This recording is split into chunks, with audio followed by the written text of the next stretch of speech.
Donc nous visualisons le champ de mérite en face de nous et nous prenons refuge et développons l'esprit d'éveil.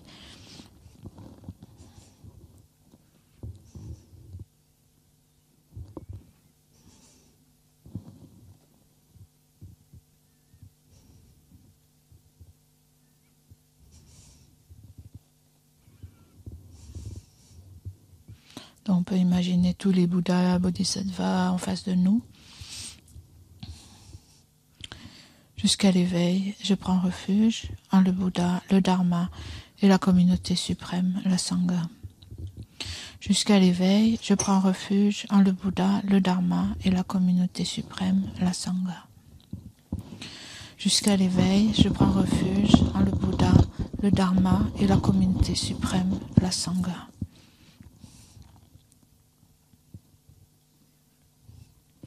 Grâce aux deux accumulations, rassemblées par mes pratiques de la générosité, par mes pratiques de cette méditation, puissais-je devenir un Bouddha afin d'être bénéfique à tous les êtres.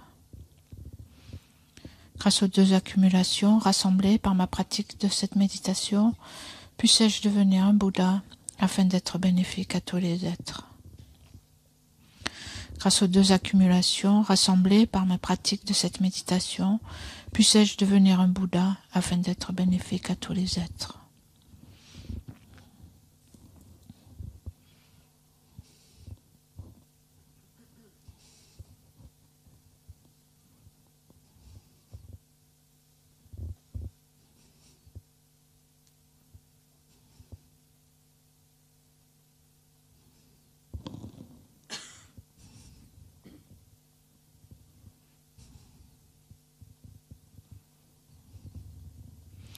Et nous offrons la prière à cette branche. Avec respect, je me prosterne par le corps, la parole et l'esprit. Je présente des myriades de toutes sortes d'offrandes, réelles et imaginées.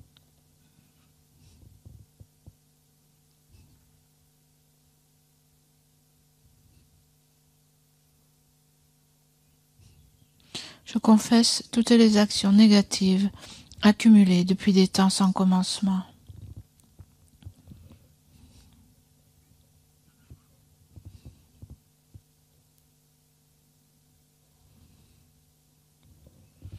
Et je me réjouis des mérites de tous les êtres saints et ordinaires.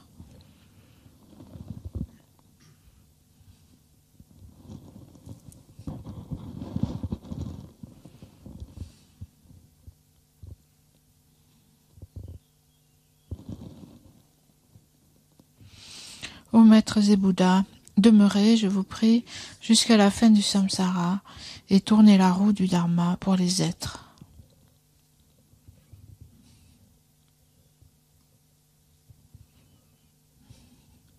Mes propres mérites et ceux de tous les autres, je les dédie à l'éveil suprême.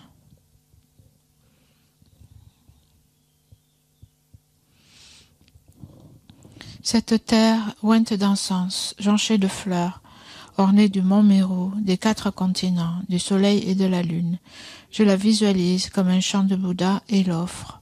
Puissent tous les êtres jouir de cette terre pure.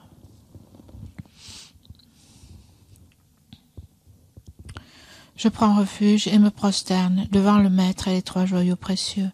Veuillez, je vous prie, bénir mon esprit. Je vous fais la requête de pacifier immédiatement toutes les conceptions erronées, de la dévotion incorrecte envers le Maître, jusqu'à la vue dualiste dans mon esprit et dans celui de tous les êtres mémères. Je vous fais la requête de susciter dans mon esprit et celui de tous les êtres mémères toutes les réalisations correctes, de la dévotion au Maître jusqu'à l'éveil. Je vous fais la requête de pacifier tous les obstacles intérieurs et extérieurs qui entravent le développement de l'intégralité de la voie graduée vers l'éveil, dans mon esprit et dans celui de tous les êtres mémères. Je prends refuge et me prosterne devant le Maître et les 3 joyaux précieux. Veuillez, je vous prie, bénir mon esprit. Je vous fais la requête de pacifier immédiatement toutes les conceptions erronées, de la dévotion incorrecte envers le Maître jusqu'à la vue dualiste dans mon esprit et dans celui de tous les êtres mémères. Je vous fais la requête de susciter dans mon esprit et celui de tous les êtres mes mères toutes les réalisations correctes, de la dévotion au Maître jusqu'à l'éveil. Je vous fais la requête de pacifier tous les obstacles intérieurs et extérieurs qui entravent le développement de l'intégralité de la voie graduée vers l'éveil, dans mon esprit et dans celui de tous les êtres mes mères.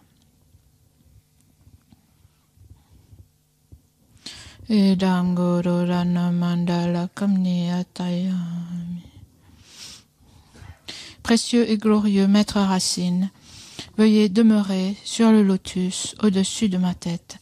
Dans votre grande bonté, veuillez me guider et m'accorder les réalisations de votre corps, de votre parole et de votre esprit. Veuillez me guider et m'accorder les réalisations de votre corps, de votre parole et de votre esprit. Vous êtes l'œil qui contemple l'immensité des enseignements, la porte d'accès suprême à la libération pour les êtres fortunés. À l'aide de vos moyens habiles, vous nous pacifiez avec amour. Ô Maître spirituel qui nous éclairez, je vous invoque. Puissais-je à aucun moment ne laisser surgir en moi la moindre vue fausse envers les actions du Maître glorieux. Puissais-je considérer toutes ces actions comme pures et avec cette dévotion recevoir les bénédictions du Maître dans mon cœur.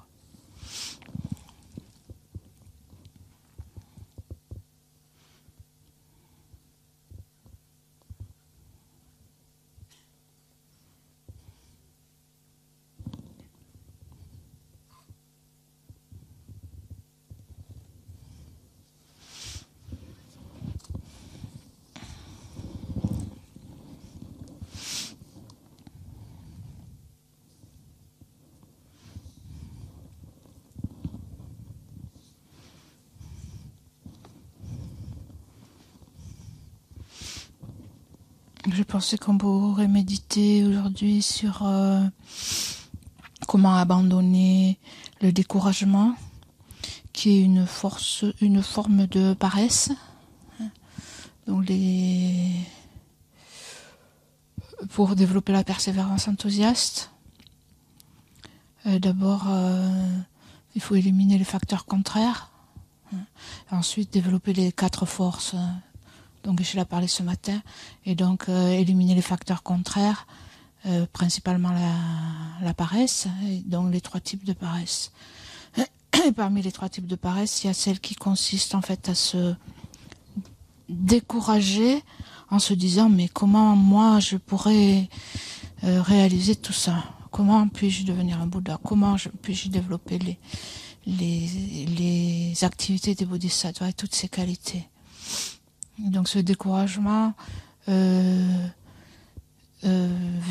à cause du fait de se dénigrer soi-même, une mauvaise estime de soi, où en fait au fond de nous on sent qu'on est petit, et que même si on a de l'orgueil pour des petites choses, mais en fait au fond de nous on ne s'aime pas beaucoup souvent, on ne s'estime pas beaucoup. Et on croit qu'on est loin de toutes ces qualités. Et donc, dès le départ, en fait, on ferme la porte à ces possibilités.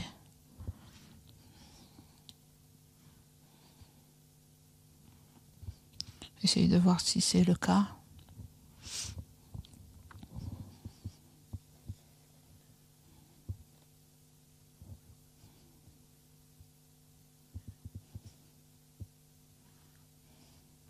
Donc dans le texte un peu plus loin, il est fait allusion à cette pratique qui consiste à donner son corps. Mais en fait, le Bodhisattva sur la voie donne tout. Tout, corps, parole, esprit, tous les biens et les mérites des 3 temps. Tous ces mérites, passé, présent, futur, pour le bien de tous.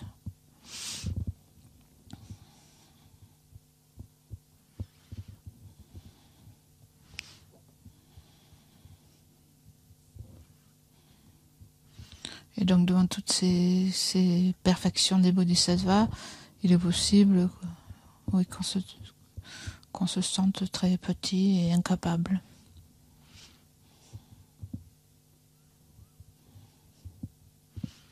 De développer la compassion pour tous les êtres, de réaliser la vacuité, etc.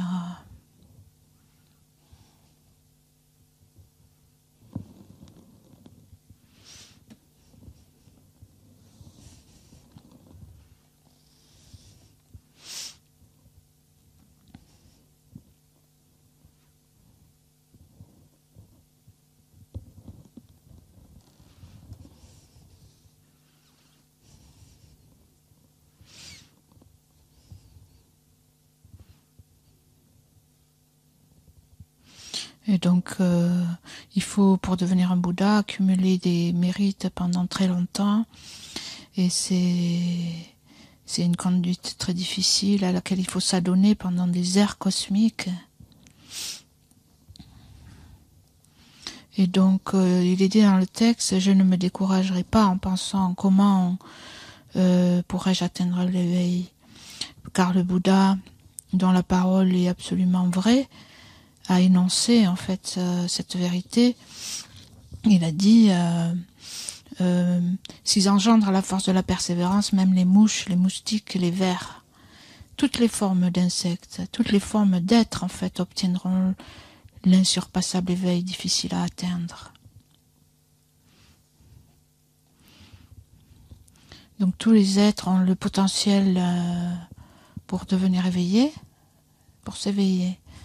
Et donc même si les insectes ou les animaux peuvent atteindre l'éveil, et pourquoi pas moi?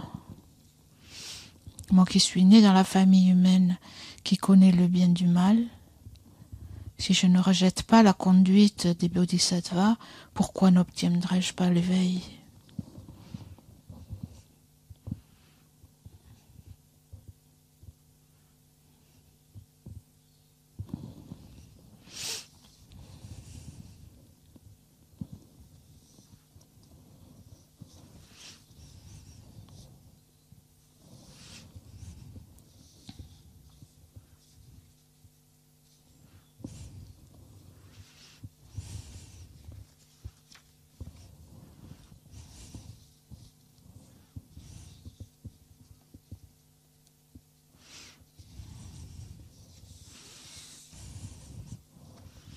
Donc, ici, Shantideva fait allusion à la nature de Bouddha, le potentiel de Bouddha. Hein.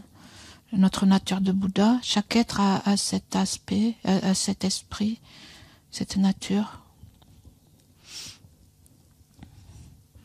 Et en fait, la nature de Bouddha, ça fait référence à la nature de notre esprit, hein, parce que notre esprit est pur par nature. Donc tout peut être, toutes les qualités de l'éveil peuvent être développées sur cet esprit. On peut réfléchir un peu à la nature pure de notre esprit.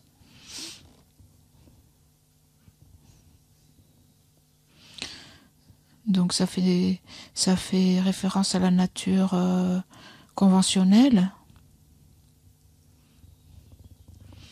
Le fait que l'esprit, c'est une entité qui est claire, qui a la connaissance, et qui a aussi les qualités. Ça fait référence à toutes les qualités de l'esprit, telle la compassion, que l'on a à l'état de germe, ou à l'état de pousse, donc, ou à l'état de graine. On a une certaine compassion, même si à notre niveau, elle n'est pas complètement éclose.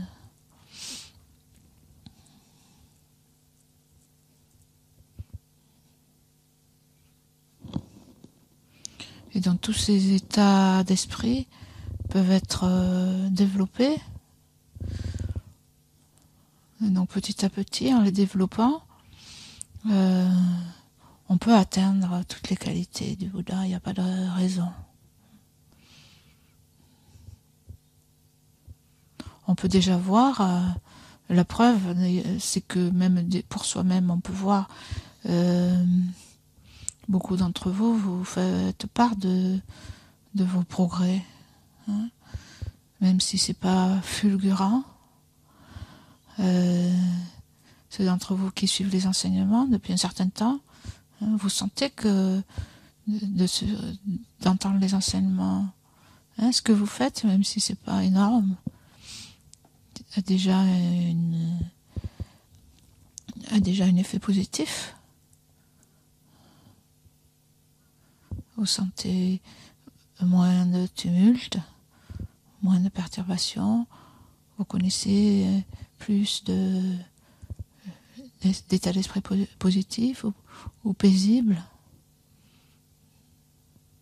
Donc ça montre qu'en s'efforçant, vous pouvez développer de plus en plus ces qualités. Donc nous pouvons y penser, nous réjouir.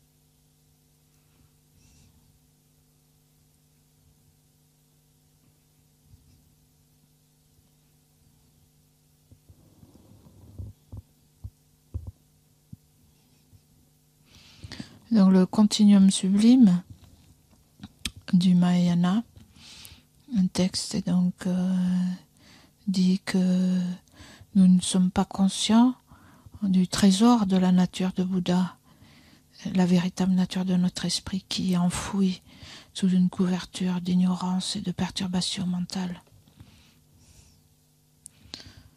Nous ne sommes pas conscients de ce trésor que nous possédons. Et le texte donne l'exemple d'une personne complètement misérable, extrêmement pauvre, qui vit dans un taudis, le sol jonché de détritus. Et donc nous sommes semblables à une telle personne qui ignore que sous leur masure, dans le sol se trouve un trésor de joyaux qui peut mettre fin, qui peut mettre un terme définitif à leur misère.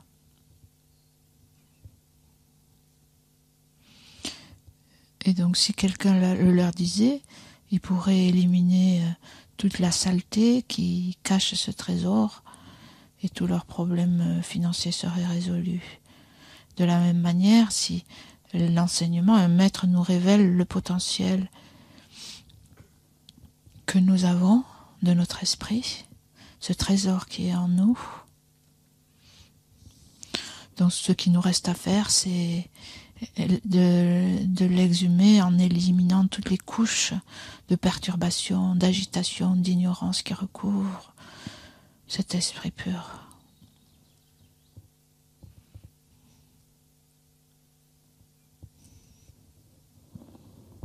Et de cette façon, nous pourrons éliminer tous les problèmes et souffrances qui sont liés à l'existence cyclique pour toujours.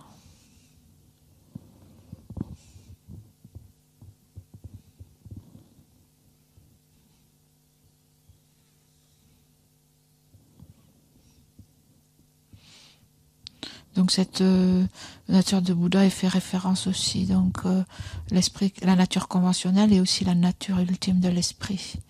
Le fait que notre esprit est vide d'existence inhérente, la vacuité même de l'esprit.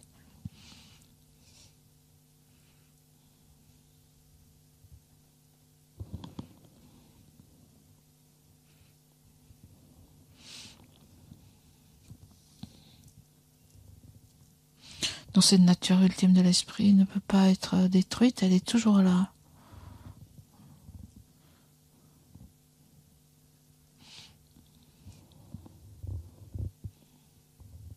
Et c'est parce que l'esprit, comme toute autre chose, est libre d'exister en lui-même,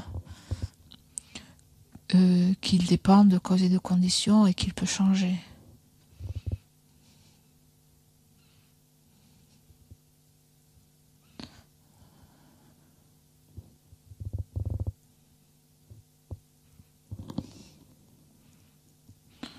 On peut voir par exemple que avec énergie et persévérance, il est possible d'apprendre, d'acquérir des connaissances. Par exemple, quand on va à l'école, ou quand on suit des formations, quand on apprend un métier, n'importe.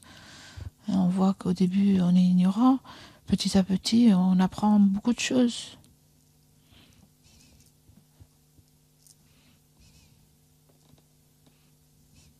De la même façon, en méditant, en pratiquant le dharma de façon régulière, en s'appliquant avec persévérance, donc il n'y a aucun doute que notre esprit s'améliorera, que nous développerons les réalisations qui nous rapprochent de l'éveil.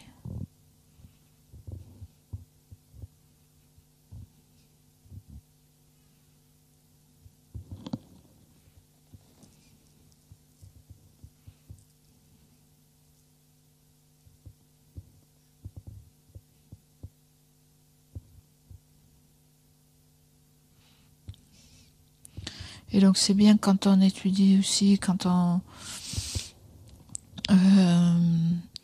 par exemple, quand on suit les enseignements, c'est pas facile. Hein. Donc, on parle d'ailleurs dans les enseignements, il y a beaucoup de difficultés. On s'en rend compte ne serait-ce qu'en écoutant. Hein. Il y a des choses qui sont pas très agréables à entendre. Beaucoup de remises en question. Hein. On se demande qu'est-ce qu'on a fait jusqu'à présent. Donc c'est bien toujours de se souvenir, de penser à la vacuité aussi.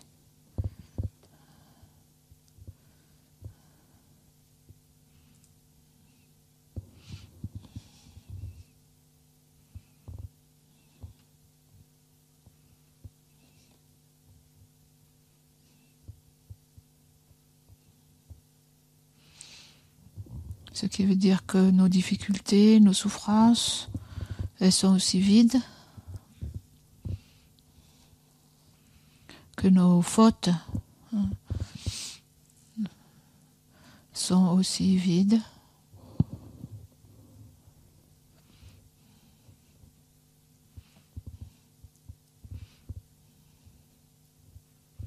Et que le chemin est vide aussi, les qualités aussi sont vides, le Bouddha est vide aussi.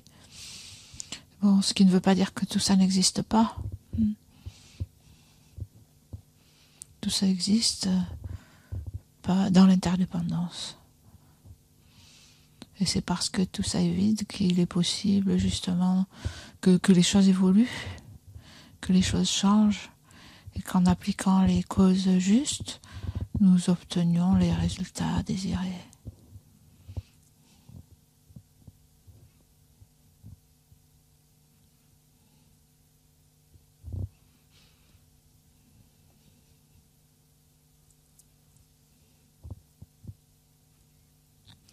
Et donc c'est pour ça aussi que nous étudions le Dharma et que nous pratiquons le Dharma. C'est parce qu'il y a un grand espoir.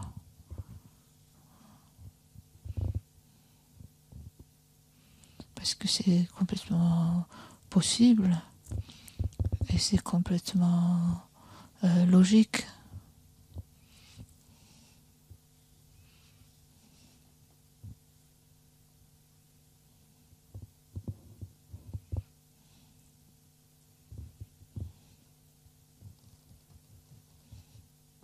Et donc c'est complètement justifié. Et donc nos efforts sont complètement justifiés. Et même les difficultés que nous avons dans l'étude, etc., l'écoute, sont justifiées.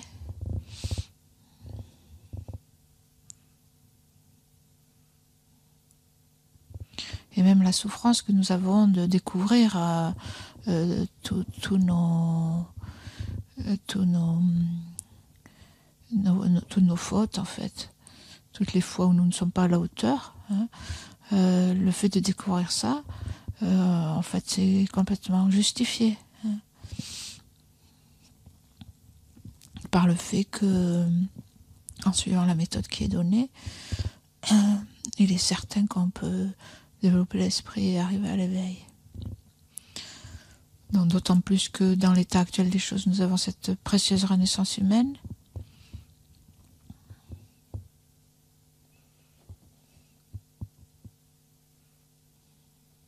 Donc doté d'intelligence, doté aussi d'intérêt pour le Dharma. Donc la preuve, c'est que nous sommes ici, ce week-end, à écouter les enseignements.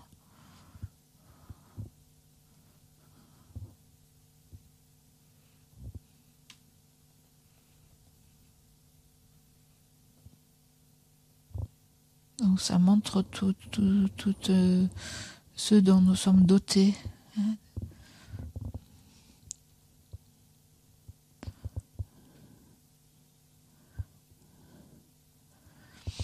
Le fait que nous avons la liberté de nous intéresser à ces enseignements, personne ne nous empêche. Nous avons vraiment cette grande liberté. Et nous avons les conditions de notre côté.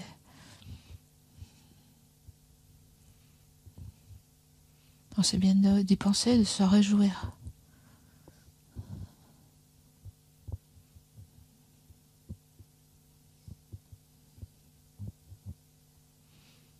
Et nous recevons aussi toutes les instructions de ce qu'il convient de faire. Dont les enseignements sont là. Nous avons des maîtres qui nous enseignent, des maîtres qualifiés. Et ces enseignements sont aussi vivants dans le cœur de ces maîtres et aussi des pratiquants.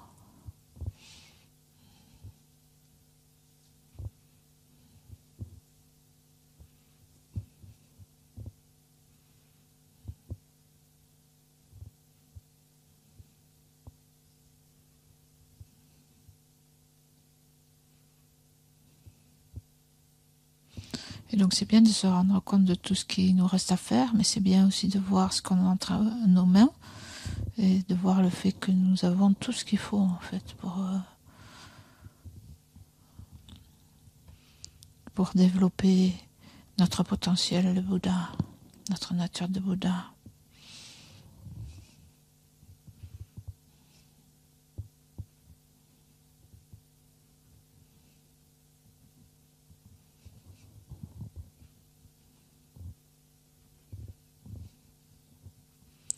Donc nous pouvons y réfléchir et engendrer la joie qui nous encourage.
Et donc maintenant que nous avons rencontré les enseignements, la méthode qui permet d'atteindre l'éveil, et donc nous nous dirigeons dans cette direction, il n'y a pas de raison que, dû à la cause et à l'effet, nous nous dirigeons dans cette direction, et il n'y a pas de raison que nous n'arrivions pas. Hein.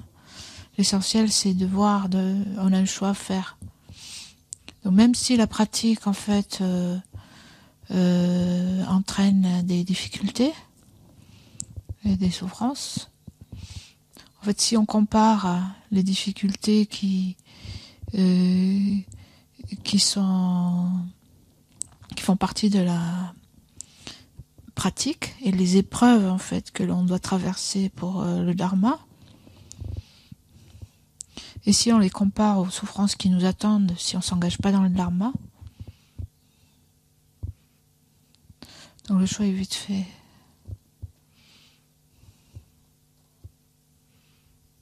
Donc Shantideva dit aussi, les épreuves, la souffrance que j'endure afin d'accomplir l'éveil connaît une limite. Les épreuves pour le dharma ont une fin. puisqu'elles nous conduisent vers l'état sans souffrance. Alors que les épreuves et la souffrance que j'endure, donc dans les états inférieurs, mais même sans parler des états inférieurs, dans le fait de rester dans le cycle des existences, vie après vie après vie. Donc ces souffrances n'ont pas de limite. C'est un puits sans fin, c'est un océan de souffrance.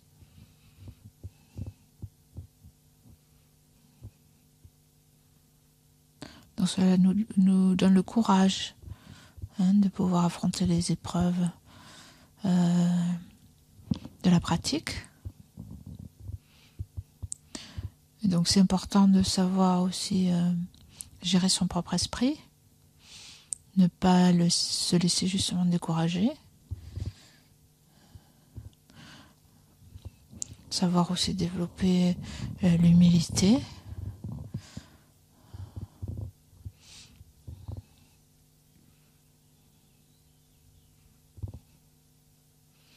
particulièrement quand on a ce dharma qui est comme un miroir qui nous renvoie en fait toutes nos limitations. Et donc développer le courage.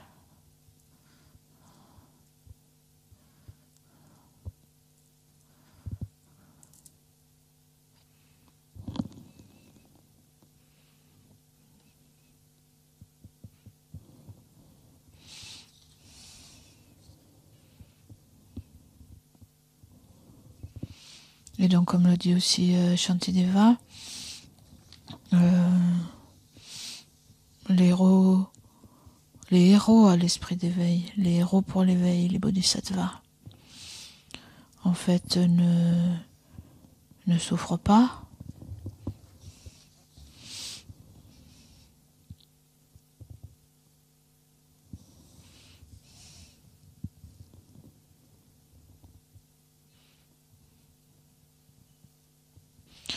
Les héros à l'esprit d'éveil ne connaît point la souffrance parce qu'il a cessé toutes les fautes.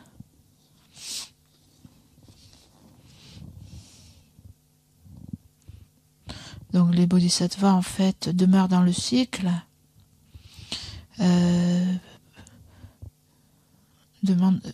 choisissent en fait de demeurer dans le cycle des existences pour le bien de tous les êtres. Mais pour eux, il n'y a pas de lassitude. Il n'y a que de l'enthousiasme et de la joie.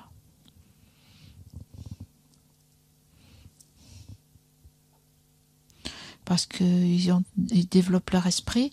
Et donc ce qu'il explique, c'est que le Bouddha nous donne une méthode progressive qui nous permet de diminuer et d'éliminer nos émotions perturbatrices, grâce auxquelles nous faisons l'expérience de la paix. Et donc plus nous évoluons sur le sentier, plus en fait notre esprit est léger, joyeux, paisible. Les émotions négatives n'ont plus de prise.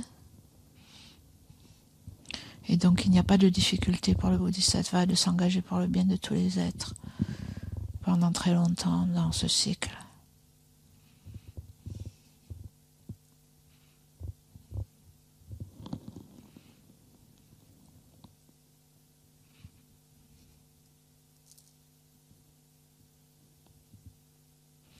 Et donc le bodhisattva n'est jamais ébranlé et n'éprouve pas de malaise qui entraînerait la souffrance. Et donc de penser à ça, c'est quelque chose aussi qui permet de développer l'aspiration, à cheminer sur ce sentier des bodhisattvas.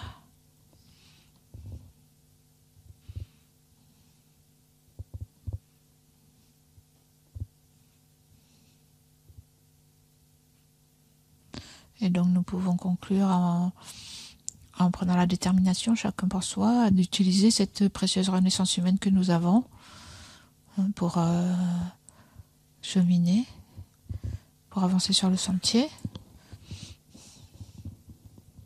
Et Et donc si vous voulez, vous pouvez même faire une détermination plus personnelle en pensant à qu'est-ce que vous voulez faire exactement, hein, le type de pratique, comme il est décrit par exemple dans les enseignements.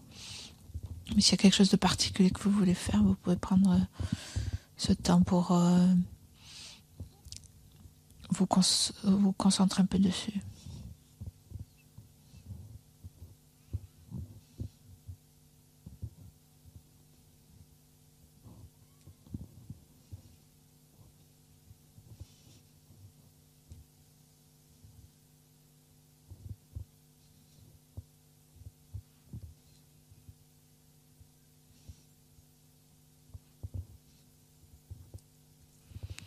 Et donc nous pouvons aussi dédier les mérites de cette motivation pour arriver à faire ce travail, pour atteindre l'éveil pour le bien de tous les êtres.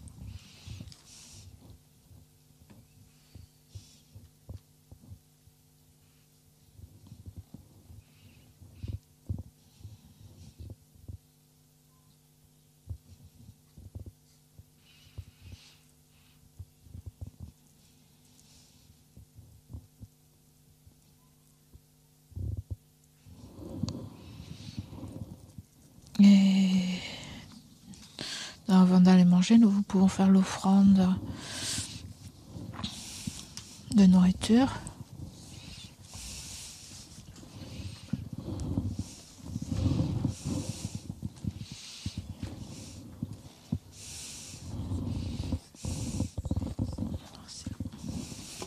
Page 207.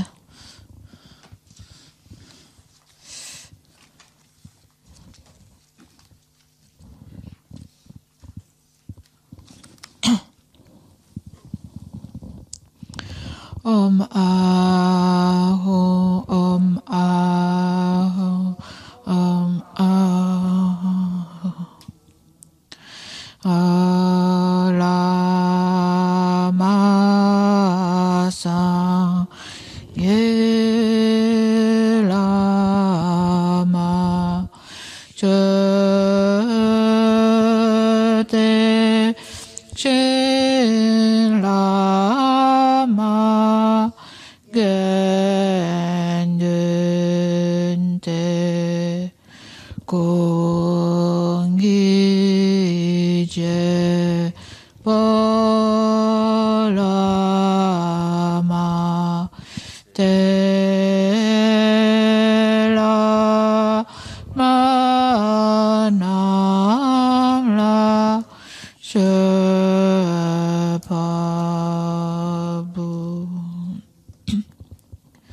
Puissions-nous, ainsi que notre entourage, dans toutes les vies à venir, ne jamais être séparés des trois joyaux, faire continuellement des offrandes aux trois joyaux, et recevoir l'inspiration des trois joyaux. Au Maître suprême, le Bouddha précieux, au refuge suprême, le Dharma précieux, au guide suprême, la Sangha précieuse, aux trois joyaux, objets de refuge, je fais offrande.